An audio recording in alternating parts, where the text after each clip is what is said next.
Bienvenue sur les cours de Jean-Phi pour un chapitre consacré aux dilatations affines et vectorielles, transvection, affine vectorielle et les affinités. On sera dans des espaces vectoriels ou affines de dimension n supérieure ou égale à 2. D'abord vectoriel, E est un R espace vectoriel de dimension n supérieure ou égale à 2, H un hyperplan de E, F un endomorphisme de E, tel que la restriction de F à l'hyperplan H est l'identité de H. E1 jusqu'à En-1 une base de H qu'on complète par un vecteur En pour avoir une base de E. Et dans cette base, la matrice de F va être de cette forme-là, avec ici un bloc identité. Et puis l'image du dernier vecteur En, ça va être ça. Voilà. Tout ça parce que f de k est égal à ek, quel que soit k, allant de 1 à n-1.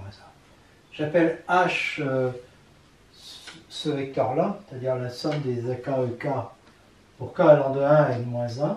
Je remarque que le déterminant de m est égal à lambda. Premier cas, lambda est égal à 0, donc le déterminant va être égal à 0. Je prends un vecteur u. Dire que f de u est égal à 0, ça équivaut à dire que on a ces n-1 égalité vectorielle, facile à vérifier. Et donc les xk sont des moins ak xn. Et là, en mettant xn en facteur, je vois tout de suite que c'est la droite engendrée par un vecteur qui est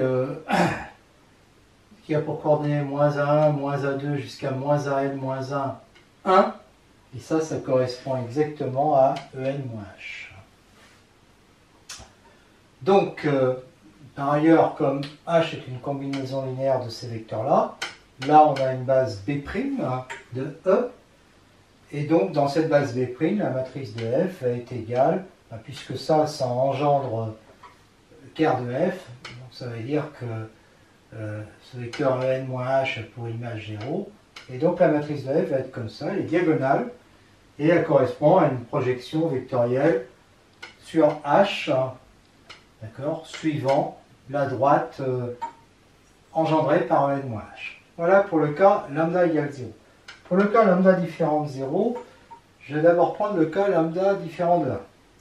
Donc j'ai f qui est inversible, puisque le déterminant était égal à lambda, donc là il n'est pas nul. Et je vois aussi que le déterminant de f moins x identité est égal à ça. Donc 1 est une valeur propre d'ordre n-1 et de sous-espace propre h, et lambda est une valeur propre d'ordre 1, donc on va chercher un vecteur propre. Alors c'est le même type d'équation, sauf que là il faut mettre un moins lambda, donc ça fait des 1 moins lambda xk plus xk xn est égal à 0 pour tout k allant de 1 à n-1. Et donc ça nous fait cette fois-ci, en faisant passer de l'autre côté, ça nous fait ce genre de vecteur, en mettant xn en facteur et en multipliant par lambda-1, je trouve ce vecteur-là, qui est en fait h plus lambda-1 en, que j'appelle u. Donc là aussi, j'ai, puisque ce vecteur u, lambda est différent de 1, ça c'est pas nul, et que h est une combinaison linéaire de ces vecteurs-là, eh bien, en prenant u comme dernier vecteur, j'obtiens une base de E, et dans cette base, j'ai la matrice qui est égale à ça, qui est diagonale, et ça s'appelle une dilatation vectorielle. Donc la définition d'une dilatation vectorielle, c'est quand il y a un hyperplan H de E, une droite D supplémentaire de H, et un réel lambda, qui sera le rapport de la dilatation, tel que f, tel que si je prends un vecteur u plus v suivant h plus d, eh bien il aura pour image u plus lambda v. D'accord? Donc ça c'est une application linéaire. Elle est diagonalisable bien sûr, et sa matrice dans une base où on prend comme vecteur une base de h et puis le vecteur v, sa matrice va être comme ça. D'accord? Donc comme lambda est différent de 0, elle est inversible. Sa matrice inverse, c'est ça. Donc f-1 va être aussi une dilatation de rapport 1 sur lambda. Ce qu'il faut bien comprendre, c'est que h, c'est ker de f moins identité, lambda, c'est l'unique valeur propre qui est différente de 1, et d, c'est ker de f moins lambda identité. Donc il y a unicité des éléments h, d et lambda. Donc on va dire tout simplement, ça la caractérise parfaitement, que f est la dilatation vectorielle d'hyperplan h, d'axe la droite d, et de rapport lambda.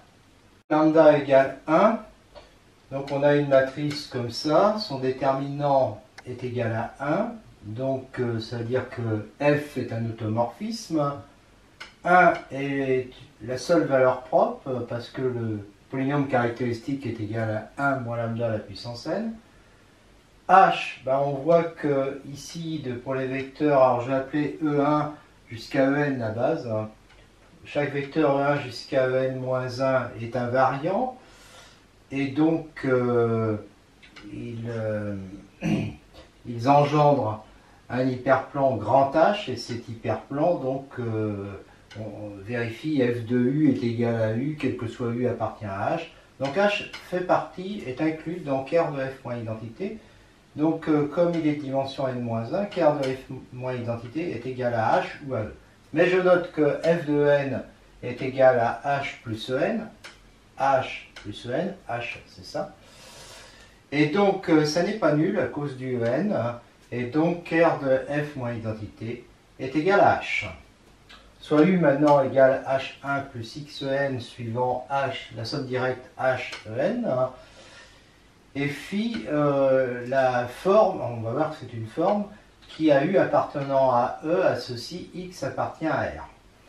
Et bien si lambda appartient à R, et si je prends deux vecteurs qui s'écrivent comme ça, suivant H plus En, lambda U plus V est égal à lambda H1 plus H2 plus lambda X plus Y fois En, ça appartient à H, et donc j'ai phi de...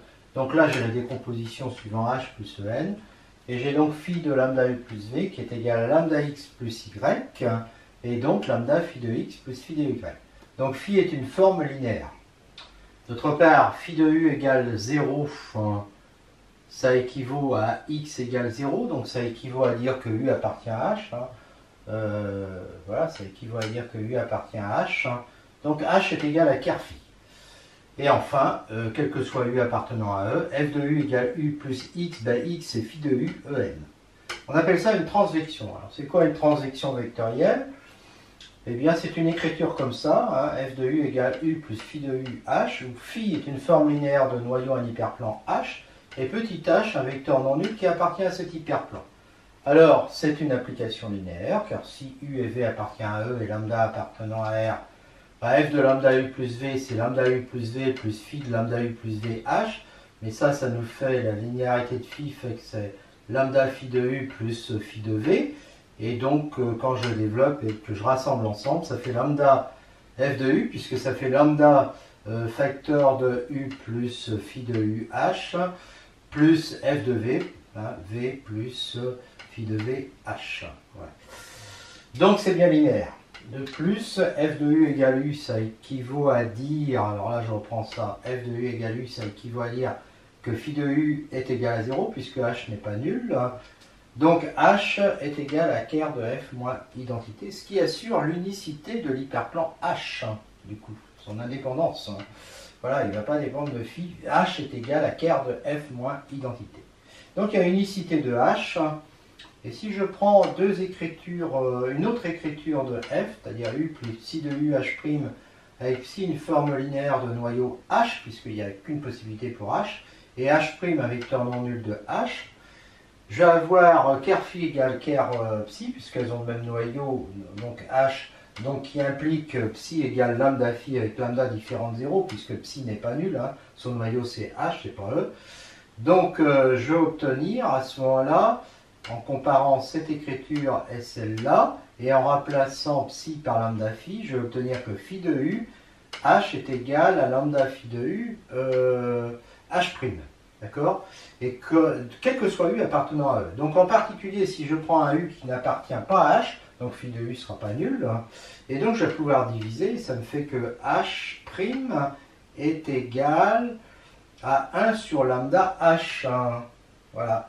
Et donc en fait, je m'aperçois qu'il n'y a pas unicité du H et du phi, hein, mais une fois qu'on en a un, les autres s'obtiennent en multipliant phi, d'accord, par exemple par lambda, et à ce moment-là, en même temps qu'on multiplie phi par lambda, bah évidemment, il faut diviser H par lambda. Autrement dit, on passe de H à H' en multipliant par 1 sur lambda, donc ils sont définis à un coefficient multiplicatif près.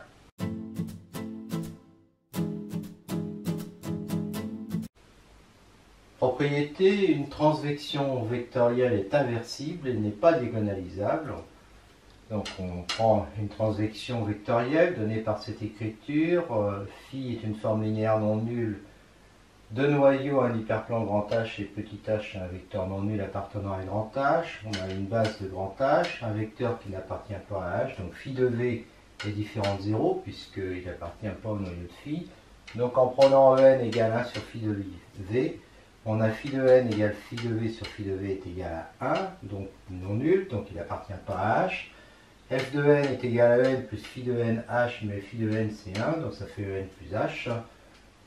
Si je note HK les coordonnées de H dans la base de grand H, donc par rapport à E1 jusqu'à En-1, eh bien, et on a dans la base B égale E1 jusqu'à En de grand E, on a pour F cette matrice-là, parce que pour K allant de 1 à N-1, eh bien chaque K a pour image lui-même, et puis quant à En, lui, il a pour image H plus En.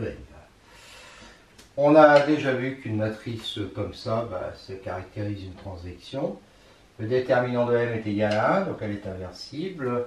Lambda égale 1 est la seule valeur propre parce qu'elle est trigonalisable et que son polynôme caractéristique, on le voit, est 1 moins lambda à la puissance n. Mais le noyau de F moins l'identité, le sous-espace propre, c'est H, il est différent de E, donc c'est pas diagonalisable. Propriété, si E est un R espace vectoriel de dimension n supérieure ou égale à 2, les transvections, l'identité et les dilatations sont exactement les automorphismes de E qui laissent invariants tous les vecteurs d'un hyperplan H. Ça a déjà été traité. On a cherché toutes les applications qui laissaient invariants tous les vecteurs d'un hyperplan. Et celles qui étaient des automorphismes, c'est exactement transvection, identité et dilatation. Et inversement, les transvections, identité et dilatation laissent invariants tous les vecteurs d'un hyperplan H parce qu'en fait, dans leur matrice, au début, on a une matrice carrée avec que des 1. Propriété, phi, une forme linéaire de noyau, l'hyperplan grand H, mais petit h appartient à E, pas à grand H. Et F qui est donné par cette écriture, alors c'est une transvection si et seulement si H appartient à H. Alors, dans ce sens-là, c'est évident, puisque c'est la définition de la transvection. Donc on suppose F transvection, donc F de U est égal à U plus psi de U H', où psi est une forme linéaire non nulle dont le noyau est un hyperplan grand H' et H' un vecteur non nul de grand H'. On sait que H', c'est le noyau de F moins l'identité, et donc U appartient à H', ça équivaut à phi de U égale 0. Non, ça équivaut à F de U égale U. Voilà. Donc ça équivaut à phi de U égale 0, puisque H est non nul. Et donc ça équivaut à U appartient à un quart de phi qui est H. Donc H' est égal à H. Donc le quart de phi est égal à quart de psi, et donc comme c'est des formes linéaires, eh bien psi est égal à lambda phi avec lambda différent de 0, puisque psi n'est pas nul, puisque son noyau, c'est pas tout l'espace, mais c'est un hyperplan. J'ai donc f de u est égal à u plus psi de u h', et je remplace mon psi de u par lambda phi de u. Mais je sais que c'est aussi égal à u plus phi de u h, donc j'en déduis que lambda phi de u h', lambda phi de u h' est égal à phi de u h, quel que soit u appartenant à E. Si je choisis U n'appartient pas à H, à ce moment-là, phi de U ne va pas être nul. Je divise et j'obtiens H égale lambda H'. Et donc ça veut bien dire qu'il appartient à H. Et la démonstration est terminée. Remarque que soit F un automorphisme E, de E étant un espace vectoriel, un R espace vectoriel de dimension n supérieure ou égale à 2, F est une dilatation si et seulement s'il existe une base B où la matrice est comme ça avec lambda différent de 0, lambda différent de 1.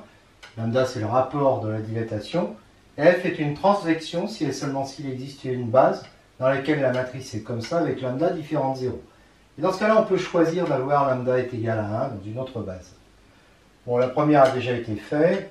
Deuxième, supposons qu'on a une transvection, donc une écriture comme ça. On prend en-1 est égal à h et on complète pour avoir une base E1 jusqu'à en-1 de h, puisque h appartient à grand H. Et on complète ensuite par en qui n'appartient pas à h pour avoir une base de E. Si je prends k entre 1 et n-1, j'ai phi de ek qui est égal à ek plus phi de ek en-1, mais phi de ek vaut 0 parce que ek appartient à h qui est le noyau de phi, et donc ça me fait ek. Et j'ai phi de n qui est égal à en plus phi de n en-1. Si je pose ça égal à lambda, parce que c'est un réel, eh bien ça me fait que j'ai bien le résultat, puisque j'ai phi de n qui est égal à lambda en-1 plus en, d'accord? Et en remplaçant en en fait par en sur phi de n, donc en posant v égale en sur phi de n, j'ai phi de v est égal à 1, et j'ai f de v qui est égal à v plus phi de v en-1, mais comme phi de v ça fait 1, ça fait ça, et donc je me retrouve avec lambda égale à 1 dans une base de 1 jusqu'à en-1v, donc là je vais avoir 1. Voilà. Réciproquement, si dans une base j'ai une matrice comme ça, je prends h, l'hyperplan engendré par E1 jusqu'à en-1, et si je prends un vecteur u de coordonnées somme de 1 à n des xk ek, f de u va être égal à, je regarde ça, je multiplie par x1 jusqu'à xk, ça fait somme des xk ek plus xn lambda, en fait je fais somme des xk f de ek, mais f de ek ça fait ek de 1 à n-1, et puis le dernier c'est xn f de en qui vaut lambda en-1 plus en. Donc en développant le xn en, je le mets avec lui, ça fait u plus lambda xn en-1, c'est-à-dire u plus phi de u en-1 quand je pose phi de u est égal à xn. Alors en-1 il appartient à h, il est non nul, et phi donc phi, oui c'est lambda xn. Et donc phi de u égale lambda xn, c'est exactement lambda en, le dual de n. C'est une forme linéaire non nulle, bien sûr, parce que phi de u égale 0, alors c'est une forme linéaire, c'est évident, et c'est une forme linéaire non nulle, parce que phi de u égale 0, ça équivaut à xn égale 0, et ça équivaut donc à dire que u appartient à h. Donc j'ai bien un ker phi qui est égal à h, donc j'ai bien affaire à une transvection vectorielle, et c'est gagné. Alors une dernière remarque, si f est un automorphisme qui n'est pas l'identité, et qui, tel que l'ensemble des vecteurs invariants soit un hyperplan H, alors c'est une dilatation si et seulement si son déterminant est différent de 1, c'est une transvection si et seulement si f est égal à 1. Bon, ça vient de la forme de la matrice qu'on a vue là, parce que en fait, comme c'est pas l'identité, mais qu'il préserve l'hyperplan point par point, c'est donc soit une dilatation, soit une transvection. Alors si c'est une dilatation, j'ai une matrice comme ça. Si c'est une transvection, j'ai une matrice comme ça. Ici, j'ai déterminant de la matrice qui est égal à lambda différent de 1. Ici, j'ai le déterminant de la matrice qui est égal à 1. D'accord? Donc, dilatation si et seulement si le déterminant est différent de 1. Et transvection si et seulement si le déterminant est égal à 1. Remarque, la matrice M formée de 1 sur la diagonale et un 1 au-dessus dans la dernière ligne de colonne est inversible et son inverse est cette matrice. Et donc là, on retombe sur la matrice d'une transvection. Et comme toutes les transvections ont une matrice comme ça dans une certaine base, on en déduit que la réciproque d'une transvection est une transvection. Alors, les transvections, donc, elles sont trigonalisables. Elles ont un déterminant qui est égal à 1, d'accord? Ce sont des automorphismes, donc ils appartiennent à SL2, groupe spécial, d'accord? Mais l'ensemble des transvections n'est pas un sous-groupe ni de SL2 ni de GL2, tout simplement parce que identité n'est pas une transvection. Et on a la même chose avec les dilatations, dont on peut ramener les matrices dans une certaine base, une matrice de ce type. Cette matrice est inversible et son inverse est comme ça, et 1 sur lambda est différent de 1 puisque lambda est différent de 1. C'est la matrice d'une dilatation, donc on en déduit que la réciproque d'une dilatation de rapport lambda est une dilatation de rapport 1 sur lambda, mais l'ensemble des dilatations n'est pas un sous-groupe de GL2, parce que là aussi l'identité n'est pas une dilatation. Alors là, le déterminant, il est égal à 1 à lambda, hein. Il n'est pas égal à 1. Donc là, les dilatations n'appartiennent pas à SL2.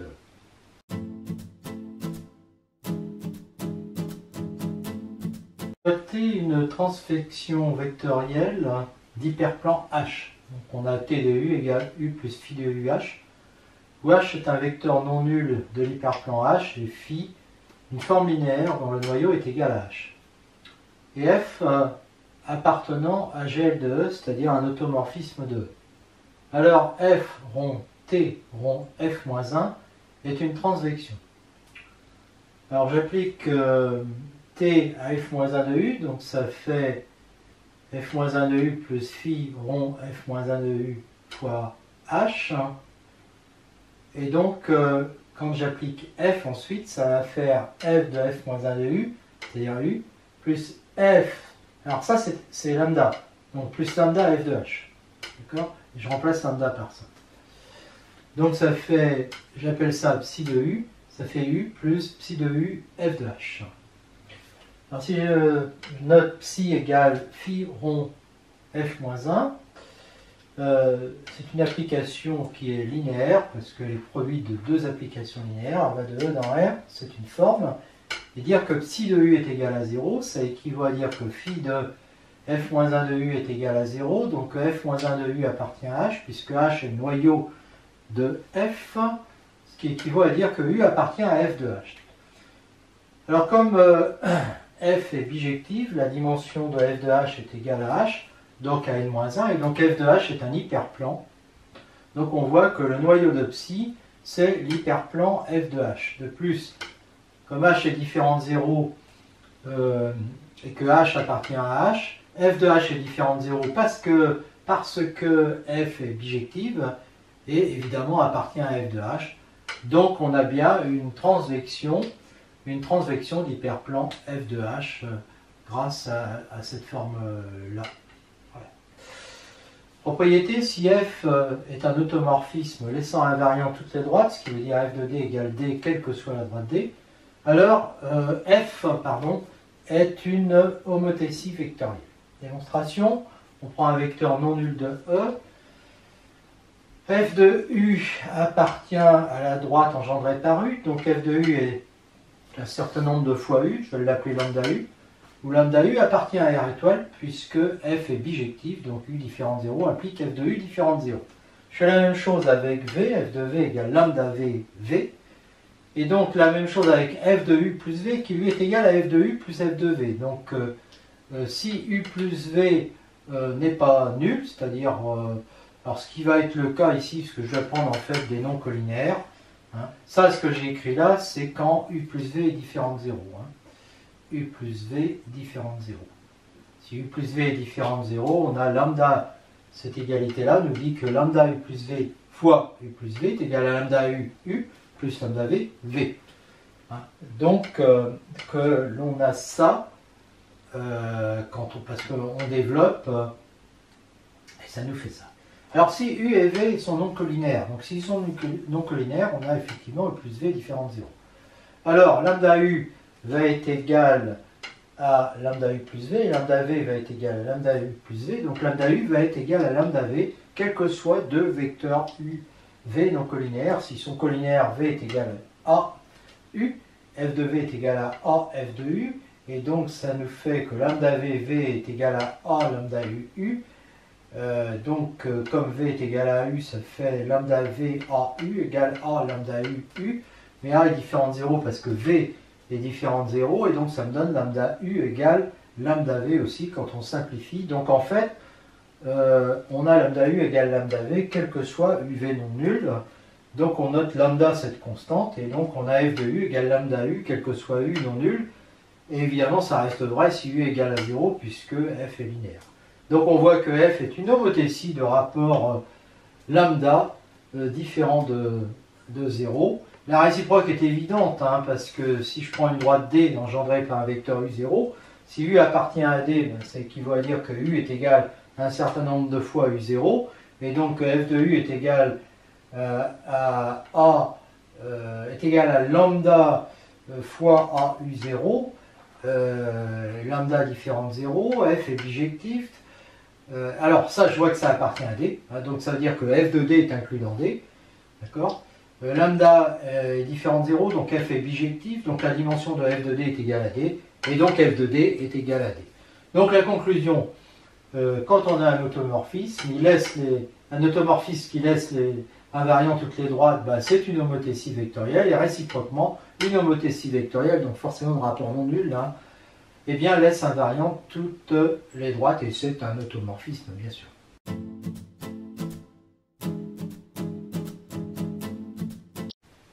Propriété, soit deux vecteurs UV non nuls, et alors il existe une transvection F ou deux transvections FG, telles que l'on ait f de U égale V ou G rond f de U est égal à V.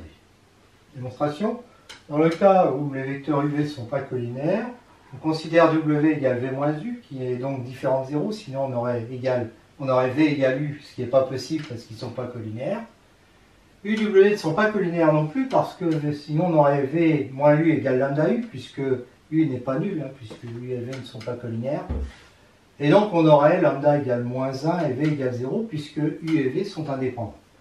On complète donc, puisque W n'est pas nul, on complète donc, et que UW ne sont pas collinaires, on complète UW pour obtenir une base. Alors pour obtenir une base de E, on complète éventuellement, parce que si E est de dimension 2, bah, UW suffit. Voilà, dimension de E, je le rappelle, c'est n supérieur ou égal à 2. Soit H l'hyperplan engendré par WE1 jusqu'à En-2, U n'appartient pas à H, donc il existe une unique forme linéaire phi de noyau H, telle que phi de U est égal à 1, soit V égale U plus W, hein, en fait on a V égale U plus W, pas le soit, et qui fait donc U plus phi de U W. Soit F de vers E, qui à X associe X plus phi de X W. W appartient à H qui est ker phi, et W est non nul, donc F est une transvection. Et F de U est égal à U plus phi de U W, ce qui fait, puisque phi de U est égal à 1, U plus W, c'est-à-dire V. Donc, dans le cas où les vecteurs ne sont pas collinaires, il existe une transvection F telle que F de U égale V. S'ils sont collinaires, eh bien, on choisit W non collinaire à U, ce qui est possible puisque la dimension de E est supérieure à 1. Il existe une transvection F qui envoie U en W, puisque U et W ne sont pas collinaires, et une qui envoie W en V, parce que W et V ne sont pas collinaires non plus. Sinon, comme V et U sont collinaires, W et U le seraient. Et donc, on a G rond F de U qui est égal à V, avec G et F qui sont deux transvections. Donc, dans le cas où les vecteurs sont collinaires, il y a deux transvections telles que G rond F de U est égal à V. Propriété, on se donne deux hyperplans H1, H2, H2 différent de H1, X différent de 0 appartenant à H1 union H2, je vais démontrer ensuite que c'est possible d'avoir ça. Alors il existe une transvection F telle que F de X est égal à X et F de H1 égale à H2. Démonstration, dimension de E est égale à N.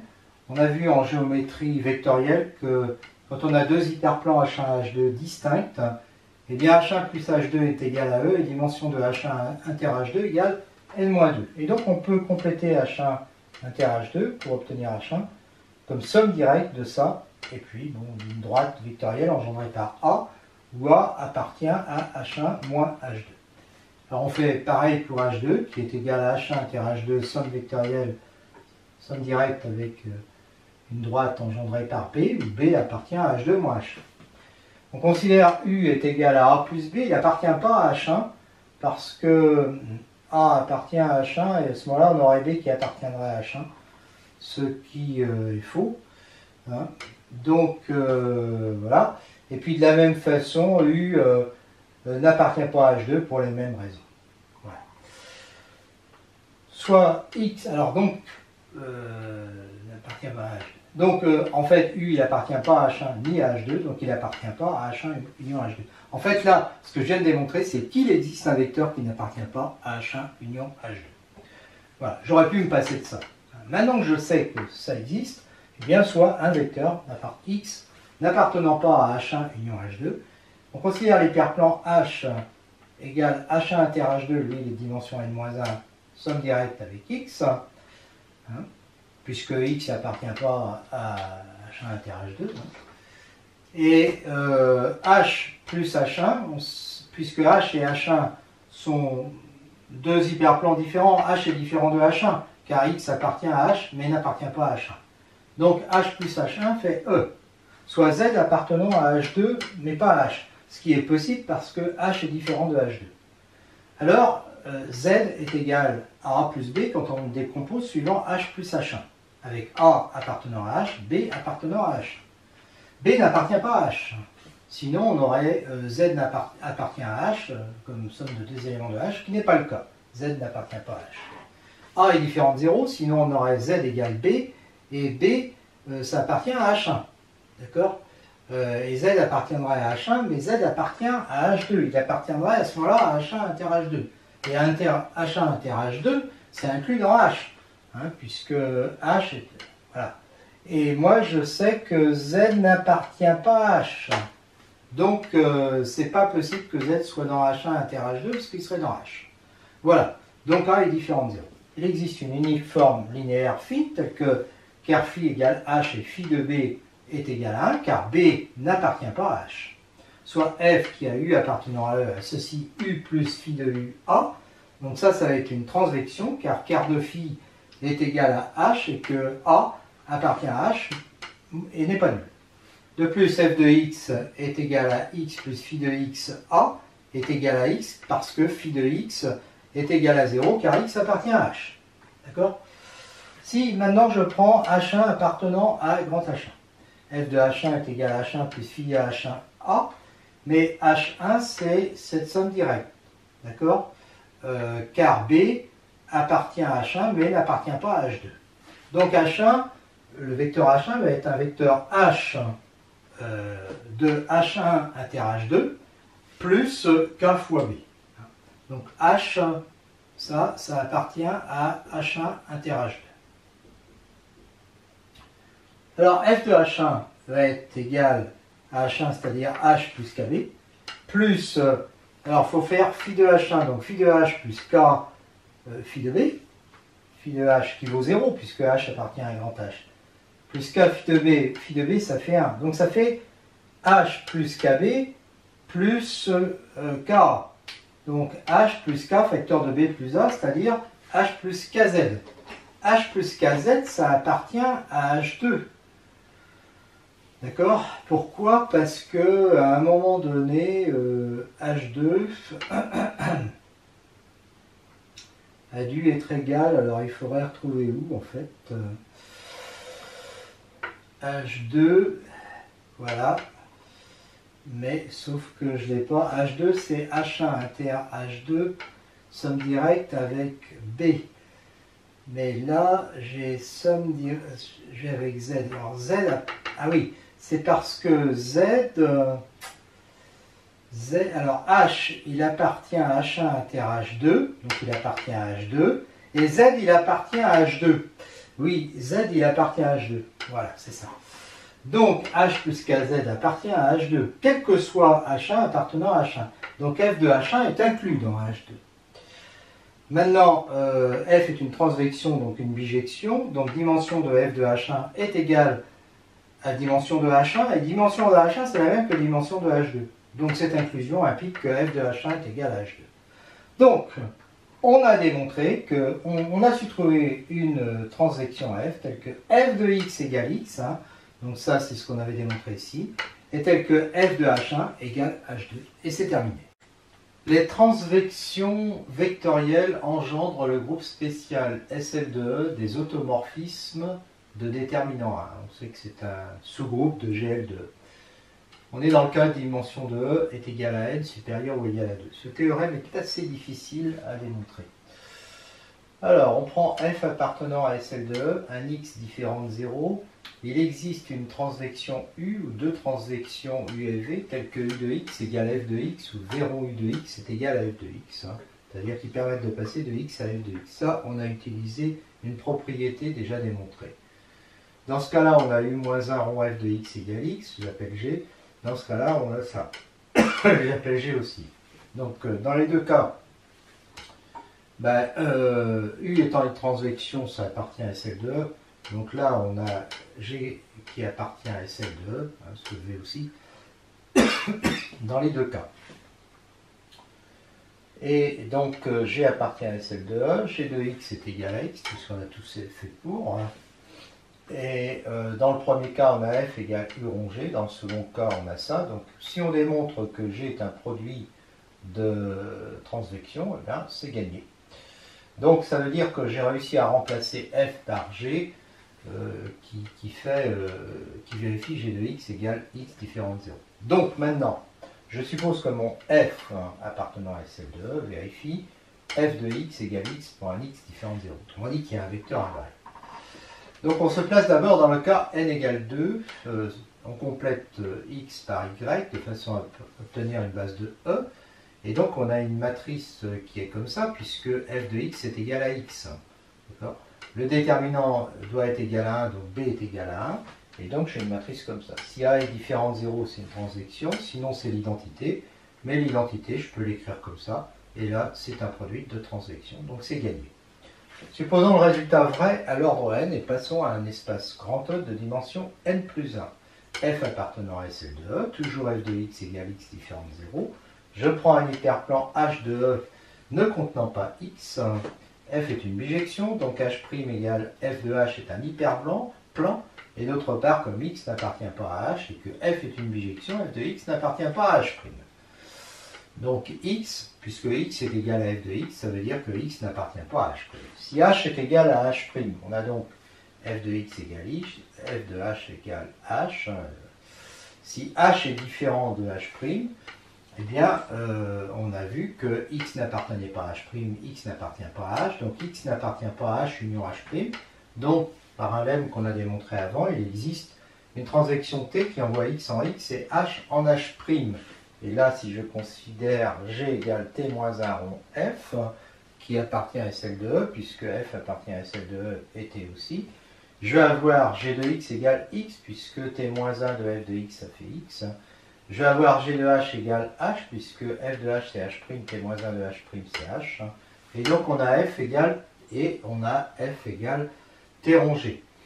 Donc, si je démontre que G est un produit de transvection, c'est gagné pour F. Donc, en remplaçant F par G, on peut donc supposer que F appartient à SL de E et vérifie F de H est égal à H, X n'appartenant pas à H.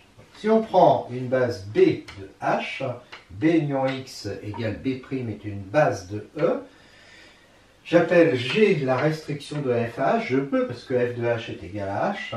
La matrice de G dans B est A, celle de f dans B' va être comme ça. D'accord? Puisque f de x est égal à x.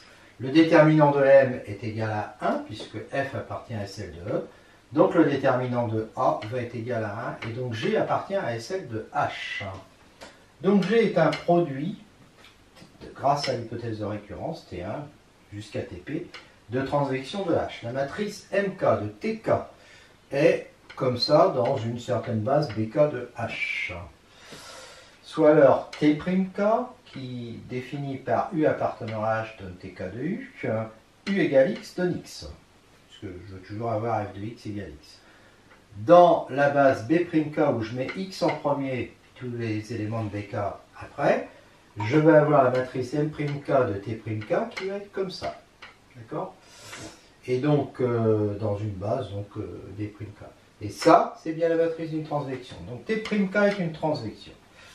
La restriction, alors maintenant, je considère la composition de tous ces T'K. Donc, j'appelle H. La restriction à H, bon, ça va être G, puisque la restriction de chacun des T'K, c'est TK.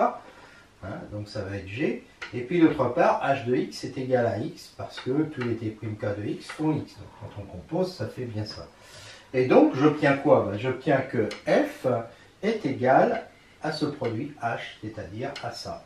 Et donc j'obtiens que f est un produit de transvection, et c'est donc le résultat que je voulais avoir.